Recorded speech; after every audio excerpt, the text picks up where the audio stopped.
Hey party people.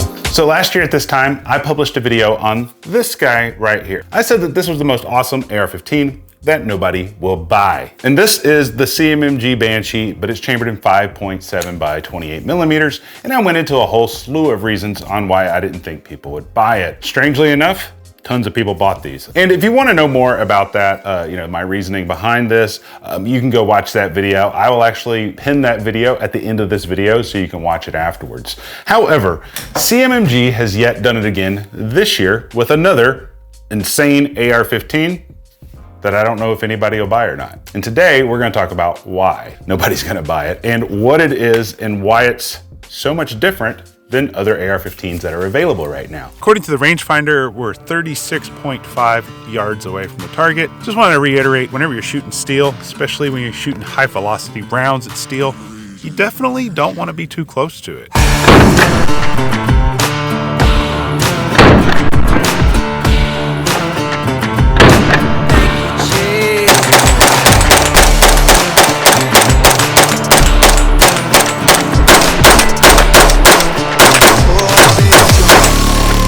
The upper is steel. Woo, that is quite warm. This is the 4.6 by 30 millimeter cartridge. Today, what I wanted to talk about was, number one, what are my experiences with this? Like, this isn't mine to keep. I do have to send it back to CMMG, but I do want to thank them for sending it out.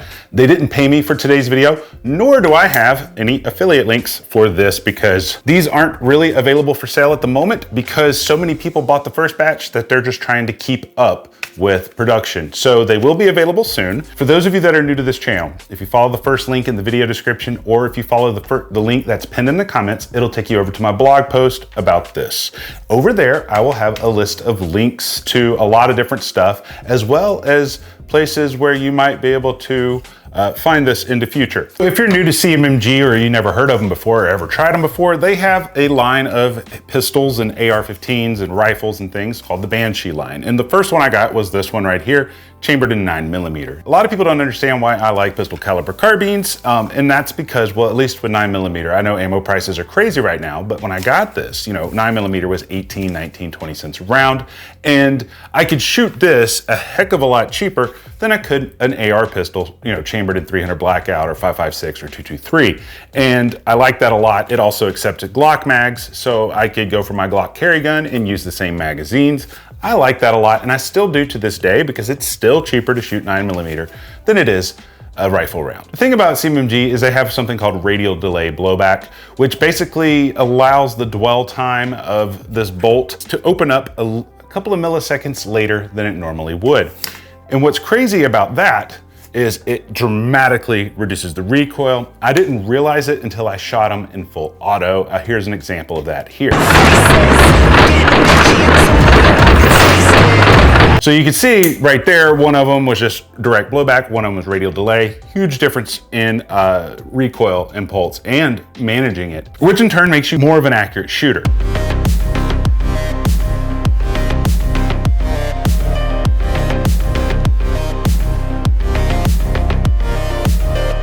So I've had nothing but great experiences with CMMG. The quality's always good. So what exactly is the 4.6 by 30? Why is it better than 5.7? And why would you want it over something like a standard rifle round? So prior to the 5.7 Banshee coming out, the only way you could shoot a 5.7 by 28 round, aside from getting the handgun versions of them, was to get a P90. And P90s can be quite expensive. And not only that, they're kind of cumbersome with the way their magazines attach and everything. They're awesome guns, but not everyone has access to them. And they don't have the same manual of arms as an AR does, which the majority of gun owners are accustomed to by now. And so with the 4.6 by 30, the only platform that we had available to shoot from prior to this was the HK MP7. And the HK MP7 is kind of small. It's a lot smaller than this, and the manual of arms are completely different than an AR-15. So, and the downside to the MP7 is it's really hard to get if you're a civilian. And so now we finally have a way where people can shoot the 4.6 by 30 in an AR style platform, and we don't got to worry about trying to find an MP7. So that kind of makes sense to me. You might be wondering to yourself now, okay, cool. They got the 4.6 and the 5.7. Why did they come out with this if they want to push this? What are the advantages and the cons to both of these? So here it is right here. Still has their barcode on it because, like I mentioned, I got to send it back. If you haven't seen the CMMGs before, I'll just quickly go over it. They come in all kinds of different calibers: 5.56, 300 blackout, 45 ACP, 9mm, and I'm sure there's a couple of others that I'm missing aside from the 4.6 and the 5.7. They have different levels of them. That some have different braces and things like that. This one, I believe, is the 300 series, and these come in different Cerakote colors, and they also come with your SBA1 brace, but it's also the RIP brace. This is something that CMMG patented a couple of years ago when these braces became popular. They made it so that you don't have to press this button to extend it, and I love that to death. Standard mil-spec safety, mil-spec trigger. You got this beautiful, giant, ambidextrous, Talon-style charging handle, which I love to death. Then this is obviously in flat dark earth. You got the M-LOK handrail and the basic control here for your mag release, mag pull, plastic trigger guard, and then you get the mag pull mode grip. So earlier I talked about the radial delay blowback. I'm gonna show you what it is real quick. Radial delay blowback typically has a spring right here that pushes out, and that's what increases the dwell time. But this bolt carrier group is very fascinating. I've never seen anything quite like it. Like, what's this piece right here? I really don't know. But that's good to know. I'm glad I caught myself there because it's not radial delay blowback. And then down here, you get a little bit of a compensator down here to help with recoil as well. I threw my Holosun HS510C on here. This is just kind of my universal optic for testing different rifles. That way I keep it consistent across different platforms. It also comes with these two mags. So right here, we have the 4.6 round, and this is only made by two companies right now. The one on the left is made by F&H. The one on the right is made by Federal American Eagle. And then right here on this side is the 4.6. Now, all of these are a 40 grain projectile, and they all go about 2,000 feet per second. But you can see that this projectile is a lot skinnier, and I believe that this just goes deeper into here. I could be wrong about that. I'm not a ballistics expert. But there is a lot of differences between these two that we can't really see that goes into the manufacturing process. Like the 5.7s have this special lacquering process, whereas the 4.6 doesn't. And we'll talk more about that here in a little bit. Now, just to kind of give you guys a little bit of a comparison, this is a 9mm that I use in my carry gun, and this one is a 5.56. This is a very special round that travels incredibly fast. I believe this is like a 3,000 feet per second round. We'll talk more about that here in a little bit too. So when I was at the range shooting this, I did notice a few different things, pros and cons about this that I didn't notice, say, with the 5.7. Let's go over the pros first. Number one, it has really soft recoil. This round was designed to be low recoil anyway in comparison to a rifle round.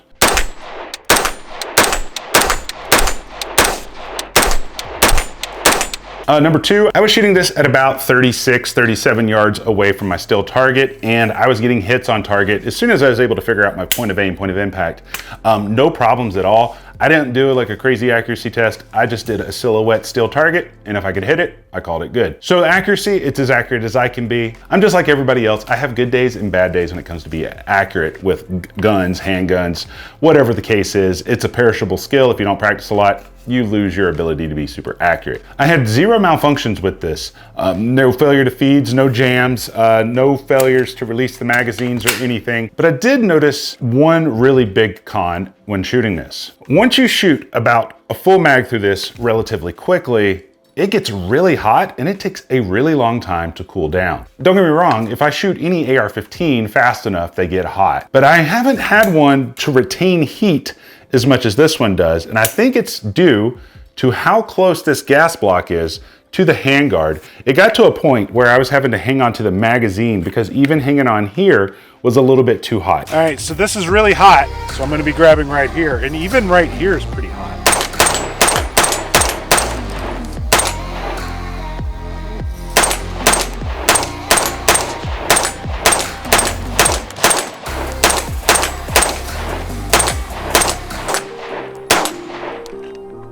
Yeah, that pig that's kind of a con how quickly this gun gets hot. It got hotter than most other AR-15s that I've shot.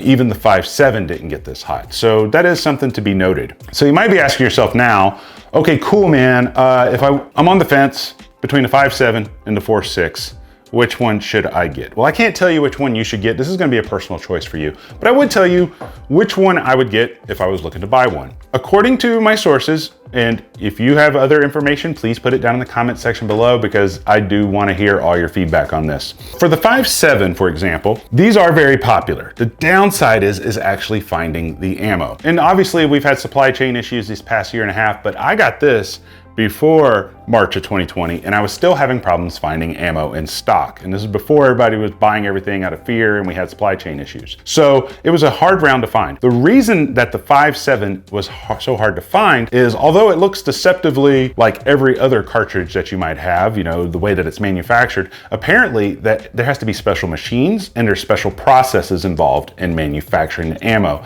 And a lot of ammo companies just don't see the return of investment. If we go spend hundreds of thousands of dollars on the tooling for this ammo, are we gonna make our money back? And, you know, for example, with the 5.7, it requires some kind of special lacquering process in order to do this. And there's not that many tools available for reloaders either. So the claim to fame with the 4.6 round is it's virtually almost identical to the 5.7. However, the manufacturing processes are a lot more basic. You don't have this weird lacquering thing, and you don't need all the special tooling to actually load this. So what it does is it opens up other ammo manufacturers to say, hey, we could actually produce some of this rounds, see if they sell well. If they don't, we didn't spend a ton of money in tooling. And that's the advantage to these. They are pretty hard to find now, but from what I'm being told, a lot of ammo companies are tooling up to start producing these. And so that's a good thing. As it stands right now, these are on average about 10 to 20 cents cheaper per round. I believe the 5.7s range anywhere from 80 cents to 91 cents per round. These guys right here are about 69 to 70 cents a round. Right there, you're gonna save quite a bit of money. So now that we got that out of the way, what are the advantages between like the 5.7 or 4.6 versus like just a standard AR pistol? Well, advantage number one is lower recoil. So with a standard AR pistol, we got like say a 10.5 inch AR pistol. You start going below 10.5 inches, you really start losing your muzzle velocity. So although your ammo says it'll go 3,000 feet per second, you start cutting it down pretty low. And not only that, it doesn't burn all the powder before the bullet exits the barrel, and you get, you know, a lot of gunpowder shooting out the end of it and a flame, things like that. But moreover than that, it has more recoil. Now, recoil in an AR-15 isn't much, but why have it if you don't need it? And so because these are smaller, because they have less powder behind the rounds, you're gonna get lower recoil impulse, and they're designed to be used with shorter barrels. As an example, I have this guy typically by my bedside, and this is one of my home defense guns. I have my handgun, I have this gun, I have a couple other ones hidden around the house, depending on where I'm at in case something happens. But this is one of my main go-tos. The reason I want this for home defense is how little it is. And I can go through hallways and I don't gotta worry about having a big rifle. And this one's 9mm and I have it loaded up with hollow points, but this has proven to be really awesome. Now, obviously, I haven't had to use it in a home defense situation yet, and I'm very glad that I haven't had to use it. But I've liked this because it's so lightweight. It uses my Glock mags, my handgun uses Glock mags. Everything is just a seamless transition between platforms. Now, the downside of 9mm is it only goes about 11, 12, maybe 1,300 feet per second, whereas both the 5.7 and the 4.6 both go around 2,000 feet per second, give or take, based on your barrel length and things. There is, however, other options. Like, let's say, for example, you want 2,000 feet per second, but you don't want to use a rifle round, and you don't want to use 4.6 or 5.7, what's your other option? Glad you asked. So one way that we could get 2,000 feet per second without having to spend all this money is if you have, say, any kind of 9mm AR, we'll just use this one for example purposes. You really only need one thing to make that work, and that's this guy. This is Civil Defense from Liberty ammunition. This is a 9mm plus P. This is a 50 grain projectile, and it goes 2,000 feet per second. So what does that mean? These 5.7s over here are 40 grains. These 4.6s are 40 grains. This is 50 grains. So mass times acceleration equals force. Theoretically, I'm not gonna get into all the math, but theoretically, this will have a little bit more punch to it than those would. I'm not saying 100% it would, but theoretically it should. If I'm wrong about that, let me know down in the comments. I'd love to hear your guys' thoughts on that. So you had this for an example. Now all you gotta do is load it up, and now you got 2,000 feet per second. So having the 4.6 and the 5.7 seems a little bit redundant, but maybe it's not. So let's talk about the price real quick, because I'm sure everybody's gonna ask that. Right now, the way these things sit, they're like 1,400 bucks. Now, that might go up, that might go down based on demand. You know, CMMG makes high quality products. That's not a bad price for a higher end AR-15. However, aside from the 9mm thing I showed you with the Liberty Civil Defense, there are other cheap ways to get this. You don't need the whole thing. You can buy the upper that comes with the bolt carrier and the magazines, and you can put it on any AR-15 lower that your little heart desires. That way, you don't gotta shell out as much money. Now, I don't have any pricing information about the 4.6 yet, but the 5.7 was around $800, so I'm assuming the 4.6 will be very close to that price as well. So what do I think? If I didn't own either one of these, which one would I buy? Well, I'd probably buy the 4.6 just because supposedly, if everything goes right, there will be more availability of 4.6 in the future, therefore it'll be easier to find and hopefully the price goes down a little bit. However, if I owned the 5.7, do I feel like I'm missing out on anything by not having the 4.6? I really don't. I don't think I'd be missing out on anything, to be honest with you. I'd be perfectly happy with this, given that I have plenty of ammo and it's not stupid, crazy expensive. But that's a big if. The only other reason I could think that someone might want to get this is maybe they have an MP7. Maybe they're sitting on a ton of 4.6 ammo and they don't like shooting their MP7 all the time. Well, now this is a valuable platform where you can actually go out, shoot it, and you could train with it just like you do with your standard ARs, and all your manual arms are the same. That's the only other thing that I can think of. I think this is a great product,